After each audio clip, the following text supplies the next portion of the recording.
സിനിമയും ജീവിതവും രണ്ടും രണ്ടാണ് എന്നതുകൂടിയായിരിക്കാം എം.കെ. സ്റ്റാലിൻ പറഞ്ഞു വെക്കുന്നത്. ടി.വി.കെ ഇപ്പോൾ സർക്കാർ രൂപീകരിക്കട്ടെ, അതിനുശേഷമുള്ള 6 മാസത്തെ പ്രവർത്തനങ്ങൾ വിലയിരുത്താം.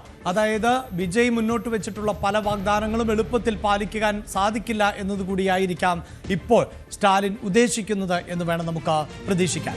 പ്രിയപ്പെട്ട പ്രേക്ഷകരെ, ഇന്നായിരുന്നു യഥാർത്ഥത്തിൽ വിജയുടെ നേതൃത്വത്തിൽ ഉള്ള സർക്കാർ തമിഴ്നാട്ടിൽ സത്യപ്രതിജ്ഞ ചെയ്യേണ്ടത്. പക്ഷേ അതിന് സാധിക്കാതെ പോകുന്നു. അതിൽ നിർണായകമായിട്ടുള്ളത് കേരളത്തിന്റെ ഗവർണർ കൂടിയായിട്ടുള്ള രാജേന്ദ്ര അലേർക്കർ സ്വീകരിച്ചിട്ടുള്ള ചില നിലപാടുകൾ ആണ്. അതായത് സർക്കാർ രൂപീകരണത്തിനുള്ള അവകാശവാദം ഉന്നയിക്കുമ്പോൾ സർക്കാർ രൂപീകരണ അവകാശവാദവുമായി ടി.വി.കെ ഗവർണർക്ക് മുന്നിലേക്ക്, അതായത് വിജയ് ഗവർണർക്ക് മുന്നിലേക്ക് എത്തിയപ്പോൾ അവിടെ കൃത്യമായ ഒരു ഭൂരിപക്ഷം തെളിയിക്കാൻ വിജയ്ക്ക് സാധിക്കാതെ പോകുന്നു. അതുകൊണ്ട് സർക്കാർ രൂപീകരണത്തിന് അനുവദിക്കുന്നില്ല എന്നതാണ് രാജേന്ദ്ര അലേർക്കർ ഇപ്പോൾ സ്വീകരിക്കുന്ന നിലപാട്. 2ാം തവണയാണ് വിജയ് ലോക് ഭവനിലേക്ക് എത്തുന്നത്. ഇനിയും സത്യപ്രതിജ്ഞയ്ക്ക് അവസരം നൽകിയില്ല എങ്കിൽ സുപ്രീം കോടതിയെ സമീപിക്കും എന്നതാണ് വിവരം. അതേസമയം നമുക്കറിയാം, ഗവർണർക്ക് വിവേചന അധികാരമുണ്ട്. ഒരു സർക്കാർ രൂപീകരണത്തിന് ഏറ്റവും വലിയ ഒറ്റക്കക്ഷിക്ക് അവകാശവാദം ഉന്നയിക്കാം എന്ന് പറയുമ്പോൾ പോലും ഭൂരിപക്ഷം തികയ്ക്കാതെ സർക്കാർ രൂപീകരണത്തിനുള്ള അനുമതി നൽകണോ എന്നത് സംബന്ധിച്ച് ഗവർണർക്ക് വിവേചനാധികാരത്തോടെ തീരുമാനമെടുക്കാം എന്ന ചില വിവരങ്ങൾ ആണ് പുറത്തു വരുന്നത്. യഥാർത്ഥത്തിൽ എന്താണ് ഇപ്പോൾ വിജയ് നേരിടുന്ന പ്രതിസന്ധി എന്നതാണ് നമ്മൾ പരിശോധിക്കുന്നത്. കഴിഞ്ഞ ദിവസം വിജയ്, അതായത് സർക്കാർ രൂപീകരണത്തിനുള്ള അവകാശവാദം ഉന്നയിക്കാൻ പ്രധാനപ്പെട്ട കാരണം എന്നത് ഈ കണക്കുകൾ ആണ്. തെരഞ്ഞെടുപ്പ് പൂർത്തിയായി, വോട്ടെണ്ണൽ പൂർത്തിയായി ഫലം വരുമ്പോൾ ടി.വി.കെ ആണ് തമിഴ്നാട്ടിലെ ഏറ്റവും വലിയ ഒറ്റക്കക്ഷിയായി മാറിയിട്ടുള്ളത്. ടി.വി.കെ നിലവിൽ 108 സീറ്റുകൾ നേടിക്കൊണ്ടാണ് ഈ വലിയ ഒറ്റക്കക്ഷി എന്ന നിലയിലേക്ക് എത്തിയിട്ടുള്ളത്.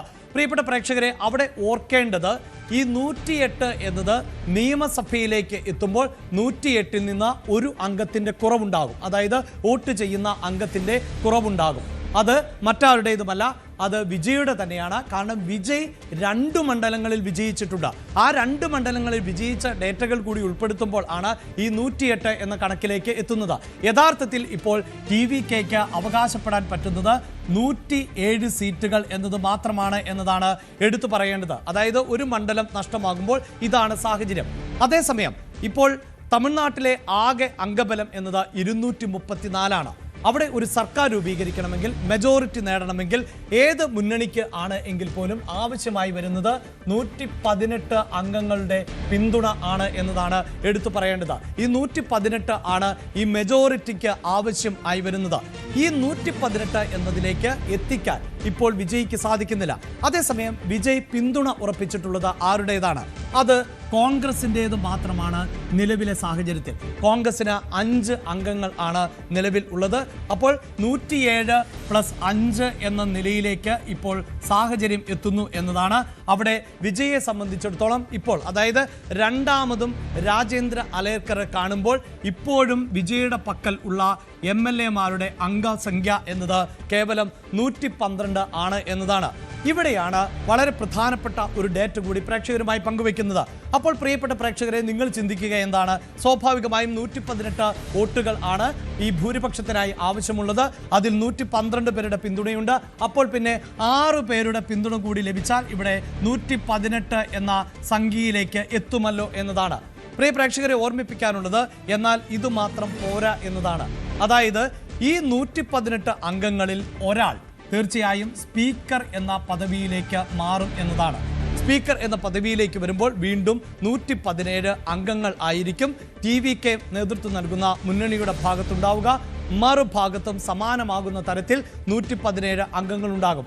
അപ്പോൾ നിർണായകമായ ചർച്ചകൾ നടക്കുന്നു. നിയമസഭയിൽ ഏതെങ്കിലും ഒരു വിഷയം വോട്ടിനിട്ട് വിജയിപ്പിച്ചെടുക്കണമെങ്കിൽ ഏറ്റവും നിർണായകമാകുന്നത് ഇഞ്ചോടിഞ്ച് ഫൈറ്റ് വരും. 117 എന്ന നിലയിലേക്ക് കാര്യങ്ങളെത്തും. അപ്പോൾ ഒരു വോട്ട് കൂടി ഉണ്ടെങ്കിൽ മാത്രമേ വിജയ് പക്ഷത്തിന് അക്കാര്യങ്ങൾ വിജയിപ്പിച്ചെടുക്കാൻ സാധിക്കുകയുള്ളൂ. അവിടെയാണ് ഈ സ്പീക്കറുടെ കാസ്റ്റിംഗ് വോട്ട് എന്നത് നിർണായകമാകുന്നത് എന്നതാണ്.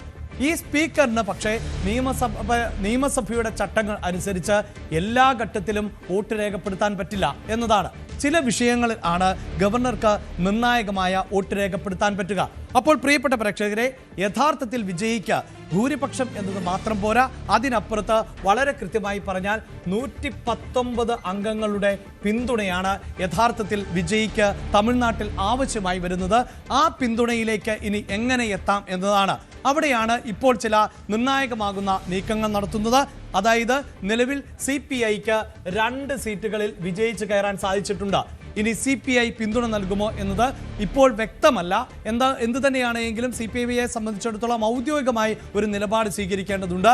മറ്റൊന്ന് CPIM എന്നത് ആണ്. CPIMനും 2 സീറ്റുകളിൽ ആണ് ഇപ്പോൾ മെജോറിറ്റി ഉള്ളത്. ഒരു പക്ഷേ TVKയെ പിന്തുണയ്ക്കാൻ മടിയില്ലാത്ത ഒരു MLA ഉള്ളത് BJPയിൽ നിന്നാണ് എന്ന് നമുക്ക് പറയാം.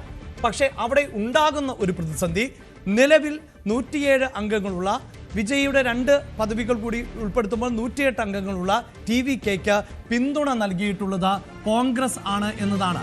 ഈ കോൺഗ്രസ് മുന്നോട്ട് വെച്ചിട്ടുള്ള ഏറ്റവും പ്രധാനപ്പെട്ട ഉപാധി എന്നത് ഒരു കാരണവശാലും സർക്കാർ രൂപീകരണത്തിന് BJPയുടെ സഹായം തേടാൻ പാടില്ല എന്നതാണ്.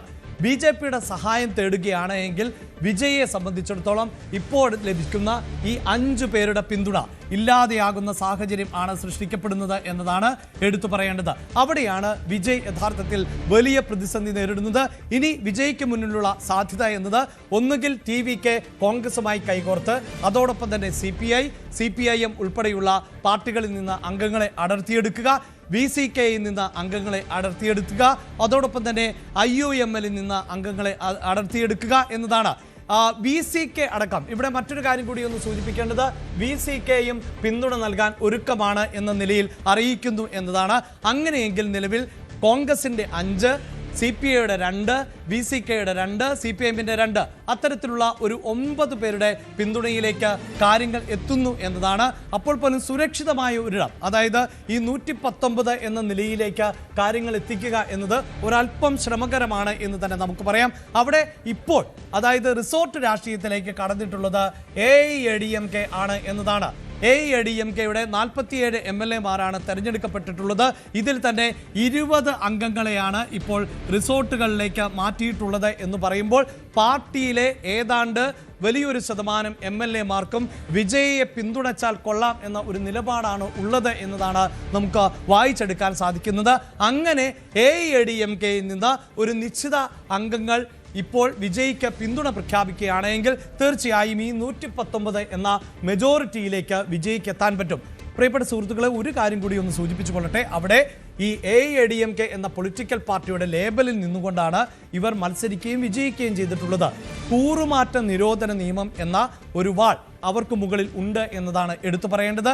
ഇങ്ങനെ AIADMKയുടെ തെരഞ്ഞെടുക്കപ്പെട്ട MLAമാർ, നിയുക്ത MLAമാർ വിജയിയെ പിന്തുണയ്ക്കുമ്പോൾ കൂറുമാറ്റ നിരോധന നിയമം ബാധിക്കാത്ത തരത്തിൽ ഉള്ള മെജോറിറ്റി, അതായത് ഈ 47 അംഗങ്ങളിൽ മെജോറിറ്റി ലഭിക്കേണ്ടതുണ്ട്. അതുമായി ബന്ധപ്പെട്ട് ഇപ്പോഴും ചില ഭരണഘടനാപരമായ തർക്കങ്ങൾ പോലും നിലനിൽക്കുന്നു എന്നതാണ്. അതായത് ഒന്നുകിൽ ഈ പാർട്ടി TVKയുടെ ഭാഗമാകണം, അതല്ലെങ്കിൽ ഈ പാർട്ടിയിലെ ഭൂരിപക്ഷം 3-2 ഉൾപ്പെടെ 3-1 അംഗങ്ങൾ ഉൾപ്പെടെ മാറണം. അത്തരത്തിലുള്ള ഭരണഘടനാപരമായ പ്രതിസന്ധിയുണ്ട് എന്നതാണ്. പ്രത്യേകിച്ച് ഈ കൂറുമാറ്റ നിരോധന നിയമം അടക്കം ഇവരെ ബാധിക്കുവാനുള്ള സാധ്യതയുണ്ട്.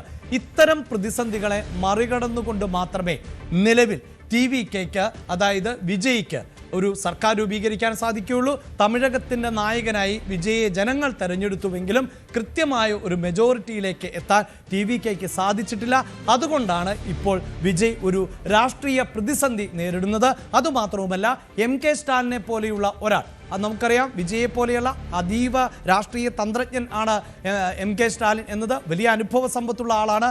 അപ്പോൾ ഇത്തരത്തിൽ ഒരു മുന്നണി രൂപീകൃതമായാൽ സ്വാഭാവികമായും 108 സീറ്റുള്ള 107 സീറ്റ് സാങ്കേതികമായുള്ള TVKയ്ക്ക് ഈ ഘടകകക്ഷികൾക്കെല്ലാം കോൺഗ്രസിന് മന്ത്രിസ്ഥാനം നൽകേണ്ടതായി വരാം, CPIക്ക് മന്ത്രിസ്ഥാനം നൽകേണ്ടതായി വരാം, VCKയ്ക്ക് CPIMന് ഉൾപ്പെടെ മന്ത്രിസ്ഥാനം നൽകേണ്ടതായി വരാം. ഇവരുടെ സമ്മർദ്ദങ്ങൾ വിജയെ ബാധിക്കാൻ സാധ്യതയുണ്ട്. സർക്കാർ എപ്പോഴും ഒരു തുലാസിൽ തന്നെയായിരിക്കും എന്നതാണ്. അതുകൊണ്ടാണ് 6 മാസം TVK അധികാരത്തിലിരിക്കട്ടെ, എന്ത് സംഭവിക്കുമെന്ന് നോക്കാം, അതിനുശേഷം പിന്നീട് തെരഞ്ഞെടുപ്പിലേക്ക് പോകണമെങ്കിൽ അങ്ങനെ പോകാം എന്ന് രാഷ്ട്രീയത്തെക്കുറിച്ച് നല്ല ബോധ്യമുള്ള MK സ്റ്റാലിൻ പറയുന്നത് എന്നതാണ് ഇപ്പോഴത്തെ രാഷ്ട്രീയ സാഹചര്യം. ഇങ്ങനെ ഒരു രാഷ്ട്രീയ സാഹചര്യത്തെ മറികടക്കാൻ വിജയിക്ക് സാധിക്കുമോ എന്നതാണ് എല്ലാവരും ഉറ്റുനോക്കുന്നത്. കൂടുതൽ വാർത്തകൾക്ക് News 18 Keralam YouTube channel subscribe ചെയ്യുക.